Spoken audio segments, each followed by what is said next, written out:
na nianze na afisi ya Waziri Mkuu TAMISEMI, waziri uko hapa, kutenga na kuendeleza maeneo walioyaomba hawa nchi nzima. Kwa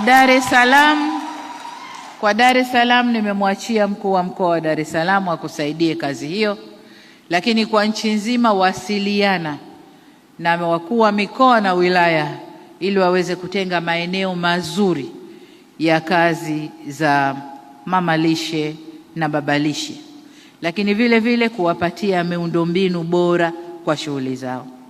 Kwenye hili la miundombinu bora ni kazi yetu wote kwa ujumla, kutafuta wawekezaji ambao watakuja na teknolojia itakayowafanya mfanye kazi zenu kwa vizuri zaidi. Tunaposema upishi safi au clean cooking, ina maana sehemu mbili. Tunaanza na upande wa nishati ambao tumefanya vizuri sana, na leo pale nje nimekabidhi mitungi ya gesi ili mama lishe na baba lishe muendelee kupika kwa kutumia gesi. Na niliona vyakula vinavyopikwa pale kwa gesi.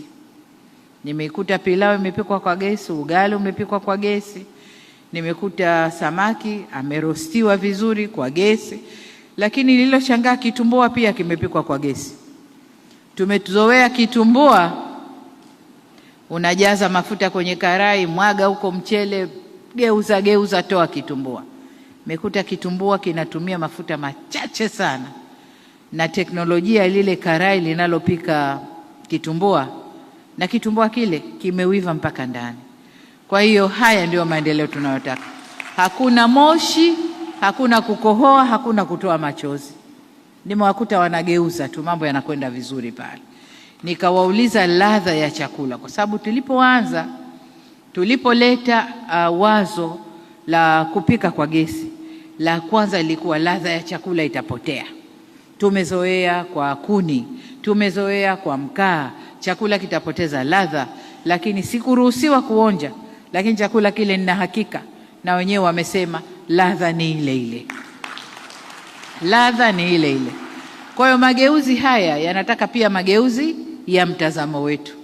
Wakati serikali tunafanya mageuzi ya teknolojia, na nyinyi mfanye mageuzi ya mtazamo na mjipeleke, mjihusishe na mageuzi tunayokwenda nayo ili kazi zenu ziwe rahisi sana. Kwa hiyo ni kazi ya Waziri TAMISEMI kutafuta maeneo mazuri ili wafanye kazi zao kwa vizuri. Lakini kwa upande wa serikali tunaendelea kuwasiliana na wawekezaji mbalimbali watuletee teknolojia zitakazowafanya mfanye kazi zenu kwa raha kabisa. Lakini tutatumia mashirika ya ndani pia, TIRDO, SIDO na wengine, watupe teknolojia ambayo mtafanya kazi zenu kwa vizuri kabisa. Eneo la pili ni kwa Wizara ya Afya. Agizo langu ni kwamba waendelee kuimarisha mikakati ya utoaji wa elimu ya lishe na usalama wa chakula kwa mama na baba lishe ili kulinda afya ya walaji na kuimarisha viwango vya huduma zinazotolewa. Kwa hili ni kwa Wizara ya Afya. Naomba waziri linote kwamba hili ni agizo langu kwa wizara hiyo. Eneo la tatu ni kwako tena, Waziri wa Maendeleo ya Jamii, Jinsia, Wanawake na Makundi Maalumu, kwa kushirikiana na mamlaka nyingine za serikali, taasisi za kijamii na sekta binafsi, kuweka utaratibu wa kutoa mafunzo ya ujasiriamali na usimamizi wa mitaji ya mama na baba lishe ili waweze kufanya shughuli zao kwa tija. Mafunzo ni muhimu. Wengine hapa ukifanya kazi vizuri, chakula kimekwenda, umepata mtaji mzuri, umepata faida nzuri, badala ya kwenda kufanya lamana na kuongeza biashara yako, tayari unaenda kwenye vikundi vya kutunzana huko. Unakwenda kutunza uonekane wewe bingwa, umetunza zaidi kuliko wengine. Hiyo haiwaletei tija, ndugu zangu.